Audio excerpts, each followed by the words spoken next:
order the regular public hearing and regular scheduled council meeting for Monday, July 8th, 2019. Please stand for the Pledge of Allegiance.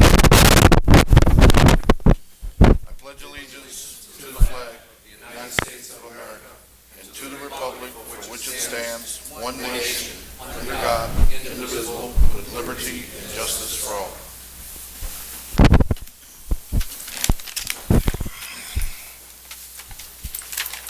Clerk Santos, roll call, please. First District Councilwoman Myrna Maldonado. Third District Councilwoman Brenda Walker. Present. Fourth District Councilwoman Christine Vasquez. Fifth District Councilman Robert Garcia. Present. Sixth District Councilwoman Gilda Orange. Present. Councilman at Large Richard Medina. Present. Councilman at Large Emiliano Perez. Present. Councilman at Large Kenneth Monroe. Present. Council President Lenny Francisci. Present. For the record, Clerk, Councilwoman Maldonado and Councilwoman Vasquez is under the weather. First thing on the agenda is to call the order the public hearing. First ordinance, Clerk Santos. Ordinance 19-0009, Nancy Copeland. An ordinance vacating a portion of a public alley pursuant to Indiana Code 36-7-3-12/16. And do we have someone to speak on this?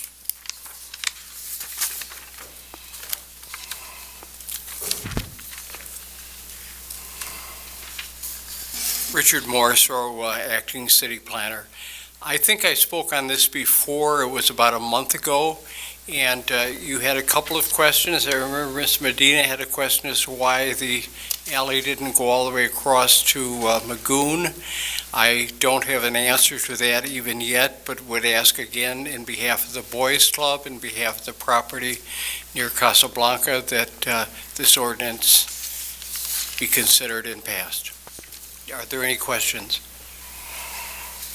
Councilman Garcia? Yes, just based on the question that Rich wanted to know, why there's no answer to it? It could have been, I have not been working on this. I'm here primarily because of some of the other matters on the agenda tonight. I stepped forward because I do remember being here a month ago and remember the question. It can be done subsequently, but it was not done on this ordinance at this time. Any other questions? I now open up the podium to see who is for or against ordinance 19-0009. I'm going to close the public hearing portion of the meeting. Can I have a motion to accept the minutes for the regular scheduled meeting on June 10th, 2019? So moved, Mr. President. Second. Any questions on the motion? Clerk Santos, roll call, please. Walker. Yes. Garcia. Yes. Orange. Yes. Medina. Yes. Perez. No. Monroe. Yes. Francisci. Yes. Do we have any communications from the mayor? No, Mr. President. Any communications from department heads? Yes, accounts payable warrant 070319CC, 070819CC, and 070819 LE. So moved. Second. Motion was made by Councilwoman Orange, seconded by Councilman Medina to accept accounts payable warrants as read. Do you have any questions on the motion? Clerk Santos, roll call, please. Walker. Yes. Garcia. No. Orange. Yes. Medina. Yes. Perez. No. Monroe. Yes. Francisci. Yes.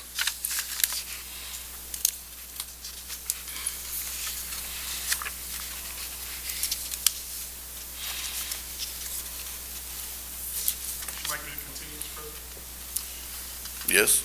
Payroll warrant biweekly 061419, 062819, 062819, miscellaneous warrant. So moved, Mr. President. Second. Motion was made by Councilman Garcia, seconded by Councilwoman Walker to accept payroll warrants bi-weekly as read. Any questions on the motion? Clerk Santos, roll call, please. Walker, Yes. Garcia, Yes. Orange, Yes. Medina, Yes. Perez, Yes. Pearl, Yes. Francis. Yes. Clerk Santos, next payroll warrant, please. Didn't you have one, you had two bi-weeklies and now you have one miscellaneous? I read them all. Oh, did you? Okay. Do you have any committee reports at this time? Councilman Garcia? Yeah, Mr. President, fellow council members and the public, we had a public safety meeting on June 25th, 2019. Attorney Buscemi did the notes here. I'm going to read them into the records. The Public Safety Committee was assigned a task to determine whether the Ordinance Violation Bureau should be reestablished by passing a new ordinance of the City Council. The Public Safety Committee met on June 25th, 2019. Participants at the meeting included Vivian Daniels from the Clerk's Office, Judge Sonia Morris of the City Court, Attorney John Small representing the judge, Judge Morris, Deputy Police Chief Rivera, and City Council Attorney John Buscemi. After discussion, it was determined that the existing City Code Section 70.999 contains a provision for an Ordinance Violation Bureau, and that former City Judge Fontanes attempted to abolish the Ordinance Violation Bureau by issuing a court order. However, there is no legal authority for a city court judge to establish an Ordinance Violation Bureau which has been enacted by the City Council ordinance. Therefore, it was determined that the Ordinance Violation Bureau still exists under city law, and it will resume operation and resume processing parking tickets as soon as possible. The Ordinance Violation Bureau will be operated by the City Clerk's Office using the existing personnel of the City Clerk. Various administrative matters were discussed involving participation by the Police Department and the City Court to help the City Clerk's Office resume operation of the Ordinance Violation Bureau.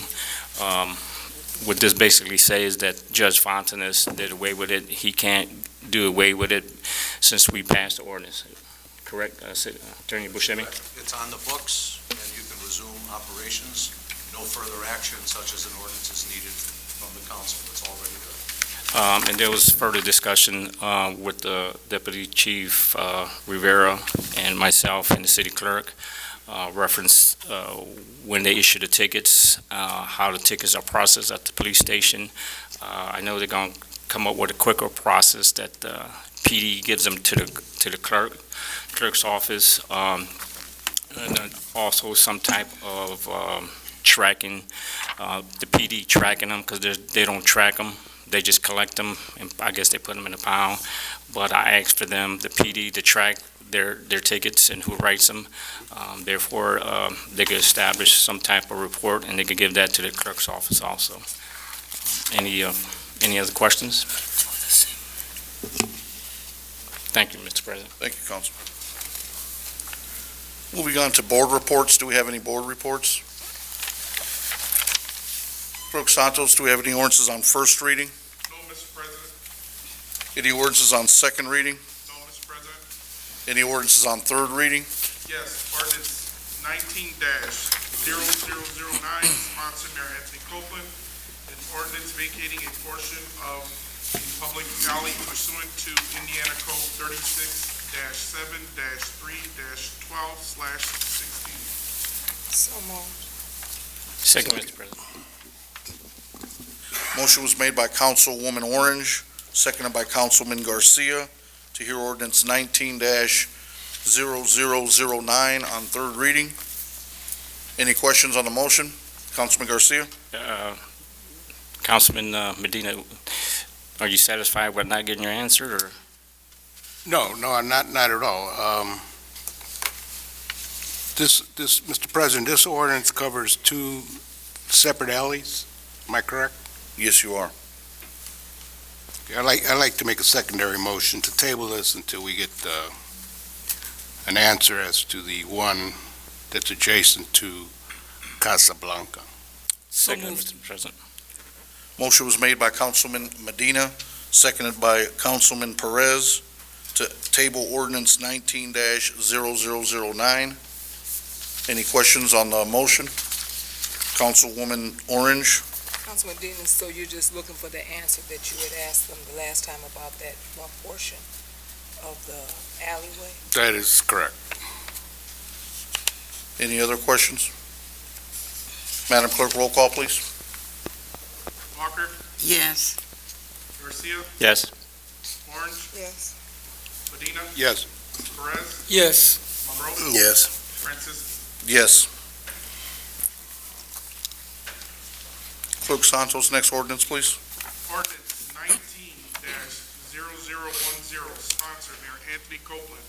An ordinance amending ordinance number 2752 entitled 15, Chapter 156 of the East Chicago Municipal Code, the zoning ordinance, and repealing all other ordinance in conflict therewith by amending section 156.077 special use by adding section 26 outdoor storage of vehicles as a principal use. So moved. Second, Mr. President. Motion was made by Councilwoman Orange, seconded by Councilman Garcia, to hear ordinance 19-0010 on third reading. Any discussion on the motion? Clerk Santos, roll call, please. Walker, Yes. Garcia, Yes. Orange, Yes. Medina, Yes. Perez, No. Monroe, Yes. Franciski. Yes. Councilman Santos, next ordinance, please. Ordinance 19-0011, sponsored Mayor Anthony Copeland, an ordinance to allow for the creation of a new original art mural and the preservation of vintage original art mural on private property. So moved. Second. Motion was made by Councilwoman Orange, seconded by Councilman Monroe, to hear ordinance 19-0011 on third reading. Mr. President, we have some further work to do, further refinement of this ordinance, and I request that the council defer third reading until the meeting on the 22nd. I get a motion to table. So moved. Second, Mr. President. Motion was made by Councilman Perez, seconded by Councilman Garcia, to table ordinance 19-0011. Any discussion on the motion? Clerk Santos, roll call, please. Walker, Yes. Garcia, Yes. Orange, Medina, Yes. Perez, Yes. Monroe, Yes. Franciski. Yes.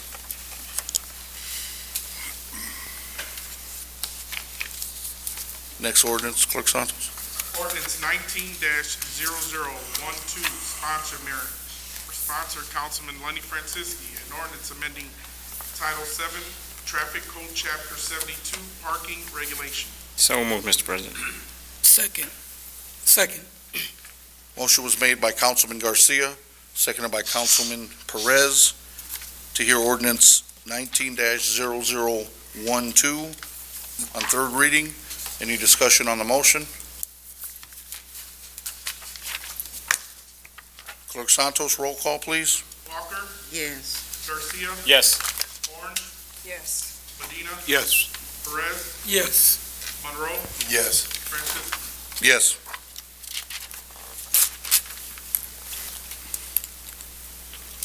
Do we have any resolutions?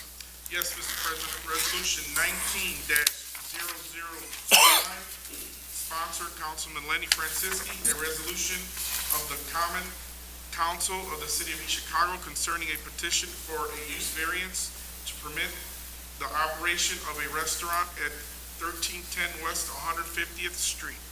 So moved, Mr. President.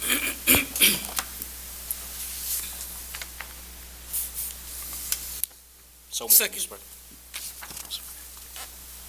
Motion was made by Councilman Garcia, seconded by Councilman Perez, Any discussion on the motion? Richard Morris, Acting City Planner. This matter has gone before the BZA. The Jimenezes have been very patient in that this should have been before you 4 weeks ago and then 2 weeks ago, partly because of myself, it did not. The matter went before the BZA. It was unanimously approved, and Mr. and Mrs. Jimenez are here along with Angelisa Nunez, who's been helping them as an interpreter, and it is planned to be a Mexican restaurant at that site. It has been a restaurant before, but since it's been out of action for more than a year, it had to come before the BZA and yourselves to receive special use permit. And if I could just say a few things about the Jimenez's bringing the business to the second district to East Chicago. I was at the BZA hearing, heard some of the residents there and the precinct committee woman as well. One of the issues was the parking. If you look, the ordinance 19-0012 takes care of that. There is a church also on the block, so we were all trying to find the best method for everyone to find the parking, which I think we did. I'm hoping my colleagues would vote on this tonight, and I'd like to welcome them to the city. Councilman Garcia? How long has it been vacant? I cannot tell you. It's been vacant over a year. I know it used to be called the Star Bar, which there was some problems there at that address. They did go in front of the Lake County Liquor Board, which they were denied because of some of the problems that were there. So they will be opening up with serving no alcohol until, I believe they have a year or before they go back in front of the Liquor Board. If there is no problems with the bar, then they will get the liquor license. Thank you, Mr. President. It's good news to bring another business here to the city.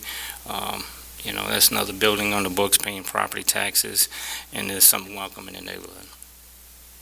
Thank you, Mr. Garcia.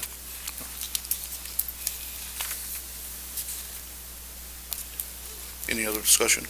Mr. President, prior to final action by the council, your legal counsel recommends 2 amendments to the resolution. On page 1, in the third whereas clause, you'll see that it states that the city council is going to consider the matter on Monday, July 10, 2019. That date should be amended to read Monday, July 8, 2019. And on page 2, at the very end of the now therefore clause, it should read use variance petition be granted and add the words subject to the 5 conditions established by the BZA. Those are the 2 amendments I recommend, and then recommend it be approved with those amendments. Can I get a motion on that, please? So moved, Mr. President. Second. Motion was made by Councilman Garcia, seconded by Councilwoman Walker, to change the 2, one of the date and the other one with conditions on the resolution. Any questions on it? Clerk Santos, roll call, please. Walker, Yes. Garcia, Yes. Orange, Yes. Medina, Yes. Perez, Yes. Monroe, Yes. Franceschi. Yes. Thank you, Mr. President. Thank you. Do you have any old business, Councilman Garcia? Yes, as we know that bridge on Indianapolis Boulevard has been a headache, that the bridge work has been done, but Indianapolis Boulevard has not been open. I've been in communication with our city engineer, and also, I forget your name again? Mr. Cunningham, and the problem is the bridge, the work on the bridge has been done, and it's the state that is dragging their feet of opening this up. You could come to the podium, and they've been dragging their feet on trying to get this done, open. They even asked to see if they could get that one street open behind Todd Park. But the state has been fighting these guys, but I'm gonna let him explain it, and maybe we could do a letter and to our representatives to try to get the item to move on opening up Indianapolis Boulevard, because the work has been done, and I'll let them continue. My name is Doug Cunningham. I'm the construction manager for the city of East Chicago. We've been in touch with NDOT. We were promised that the bridge would be open on the 29th. We approached them to make sure, we went out there several times to see if they're ready to open up the bridge, and when we did contact them, they're trying to tell us that the bridge will not be open until the end of August, and we told them that was not acceptable.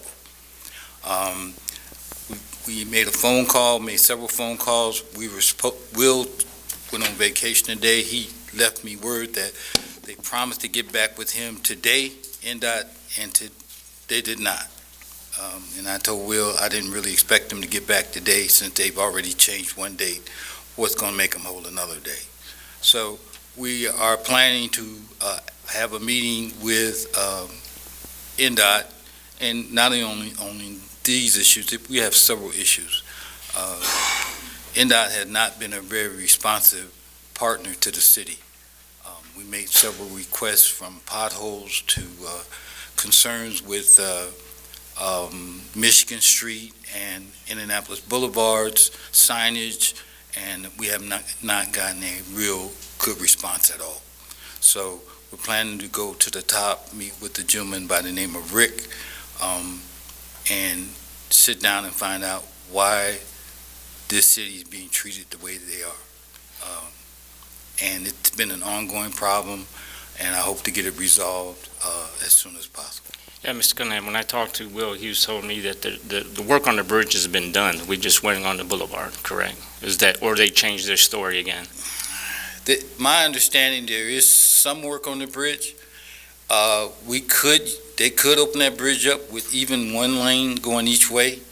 They're claiming that there was some additional work that was not complete, but when you look at the bridge, we can have limited traffic on that bridge. They're not even willing to do that.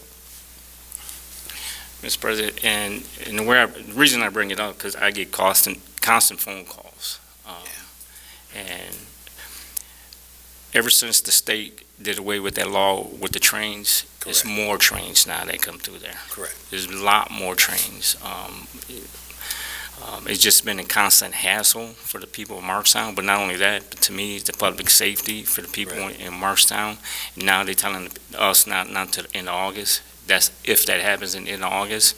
But I think if we write a letter to our representative, get them involved in it, we need to get them involved in this, because this is a public safety issue.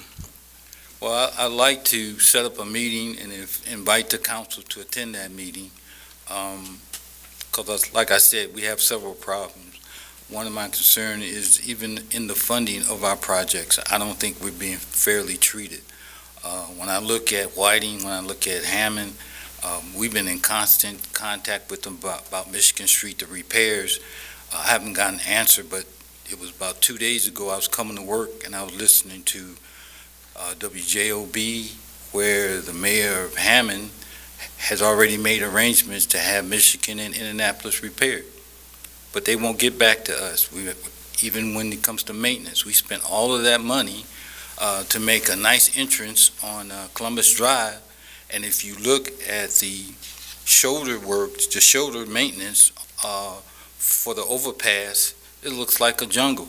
But we go 3 miles down the road where the kids use their slides in the wintertime, and that place is immaculate.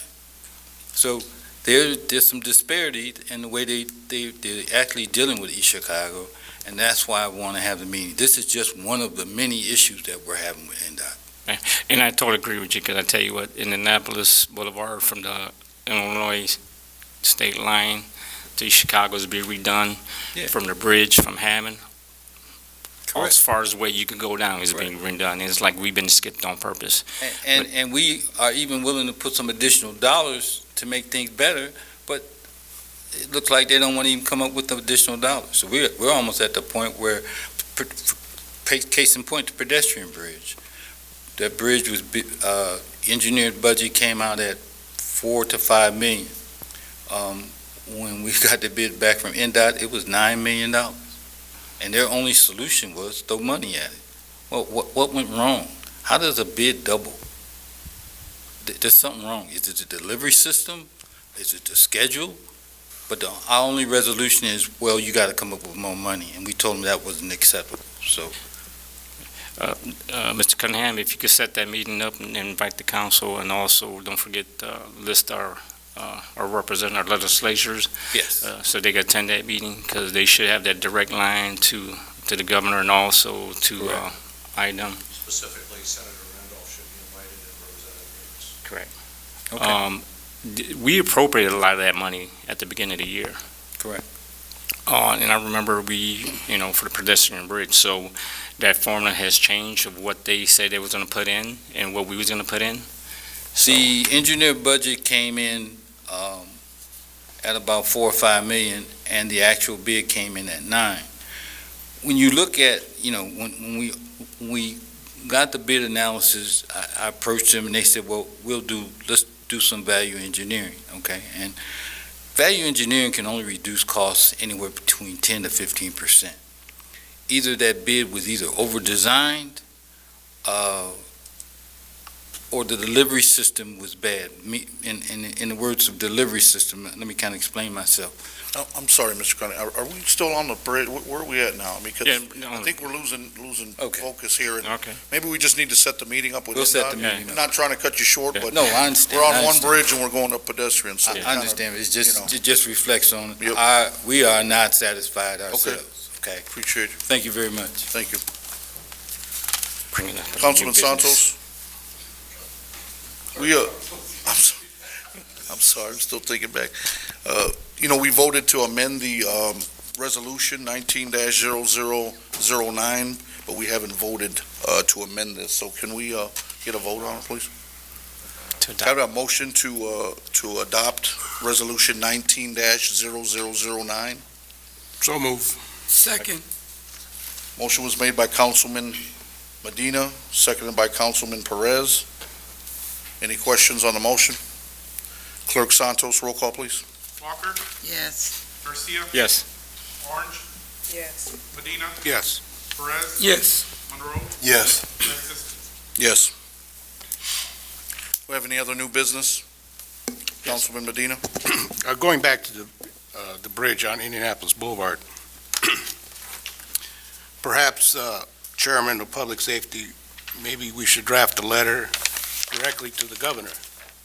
This bridge closure has not only been a public safety issue, but it's also been an economic issue for a lot of the businesses on Indianapolis Boulevard. Many of them have lost many dollars. A few of them have just recently opened and are struggling to stay open.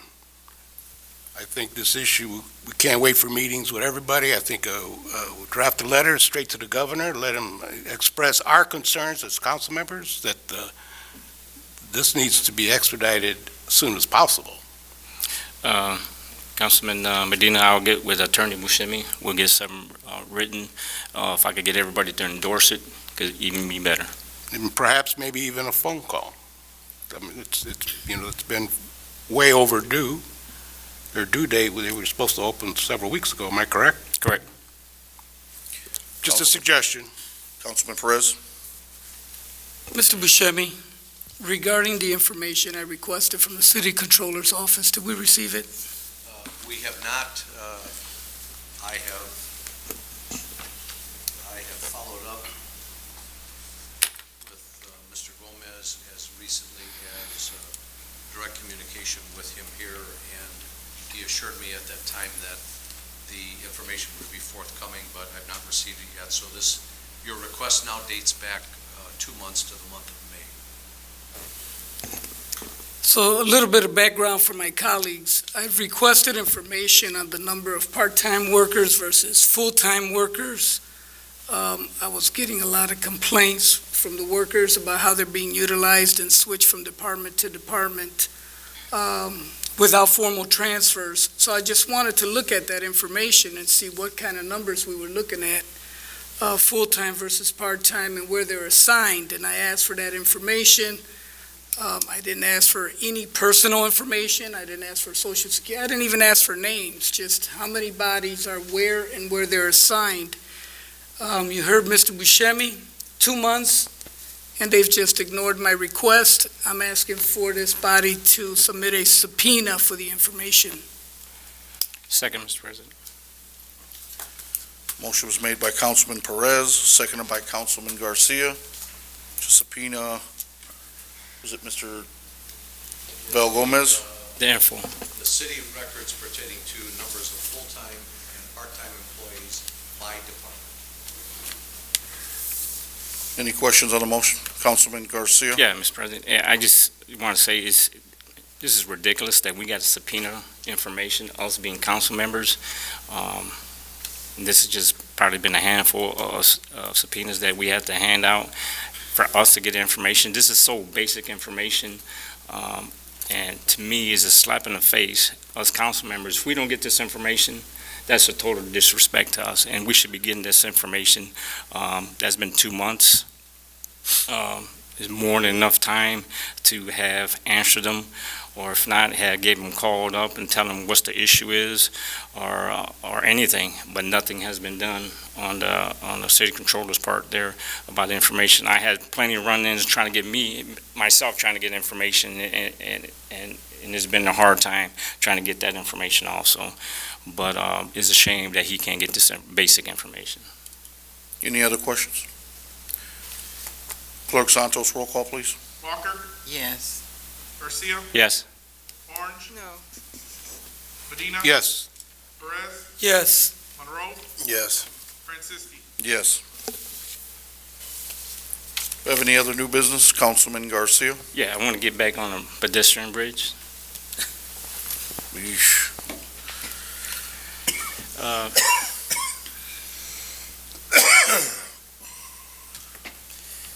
Have that money been appropriated already for the pedestrian bridge? Yeah. It has? Correct.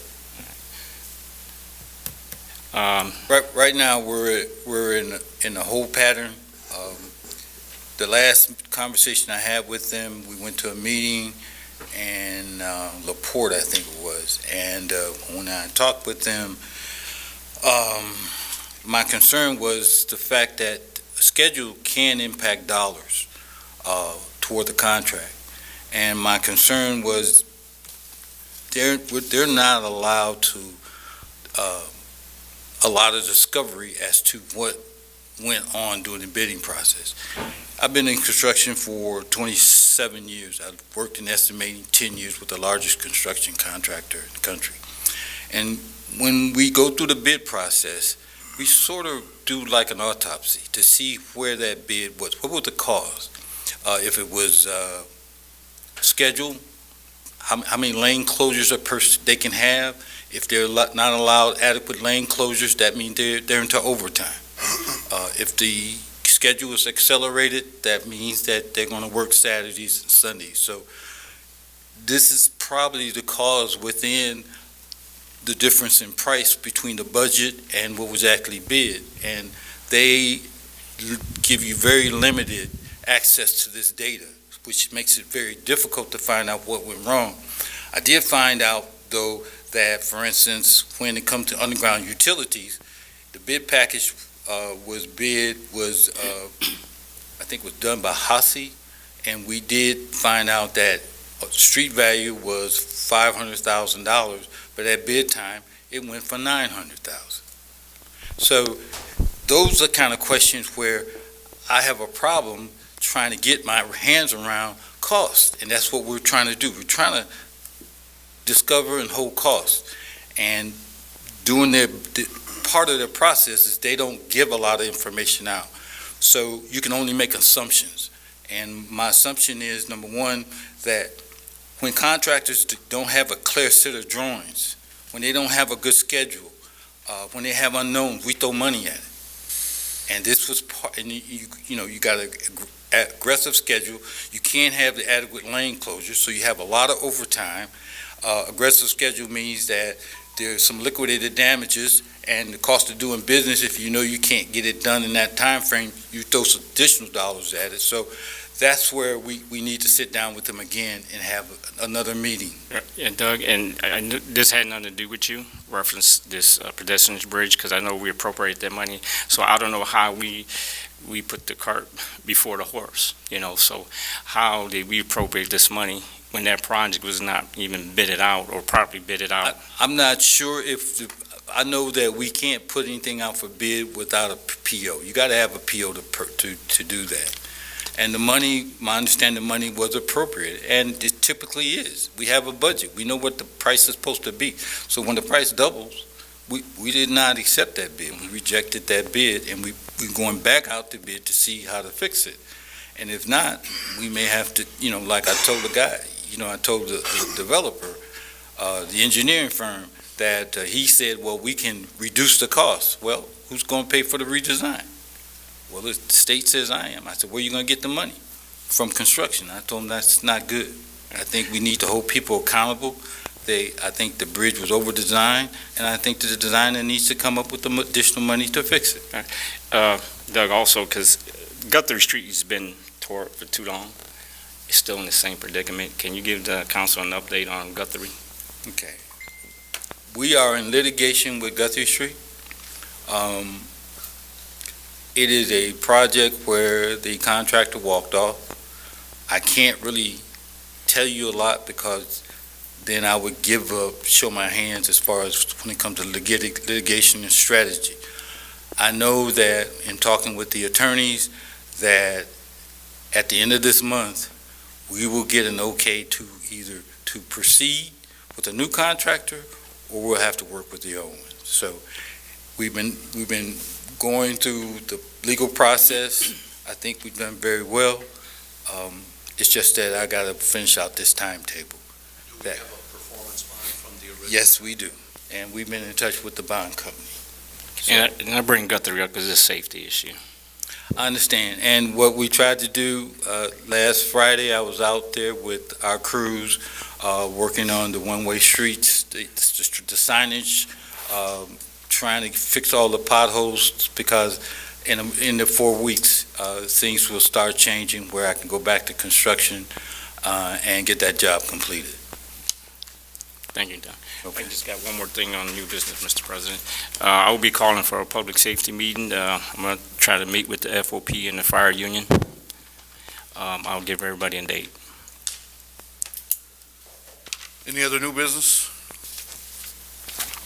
Moving on to public expression, I do believe we do have one. You please keep your comments to 3 minutes. We do have Rosa Gonzalez. Good afternoon. I'm a resident of East Chicago, originally from Whiting since 1974. And I'm also concerned with the issue of the bridge. It's not the first time the state of Indiana has blocked us. I was coming from Illinois, went through the boulevard, came, got stuck by a train. Police were stuck by a train. The train finally released, and the first thing to fly by was an ambulance. So we're the most affected, because if there's an ambulance that has to come pick somebody up, they could be having a heart attack. How are they going to get through there? The only way I could leave town, I leave an hour ahead for a doctor's appointment. I've gotten a boat, double train, and made it in 5 minutes. So doctor's appointments are right here on the boulevard. And that day, the police SUVs were also in line. Sunday, I was leaving for church around 10 o'clock in the morning. There was an SUV policeman who stopped somewhere with Illinois license plate. Apparently could have been from somewhere else. The back window was shot up. We're not used to that anymore. But apparently, from what I would think, they came from somewhere else and had nowhere to turn or to hide. I don't know, I'm speculating. And it's a big safety issue for us, because we have a lot of older citizens there.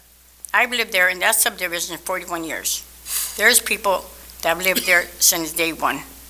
So they were raised and grown there. Robert Garcia knows them by name. Adrian Santos knows them. He went to school with some of them. So again, my concern is emergency services. There are a lot of elderly people there in wheelchairs. Their nurses have to come and visit them, including my brother-in-law and other people down the street. They have home care. They only have so much time to take care of their patients. And if they can't get through on time, sometimes they won't come. So they have to reschedule. The same when the hospital comes for you for therapy, they give you a certain time. They come sometimes a half hour early because I've had to take that van.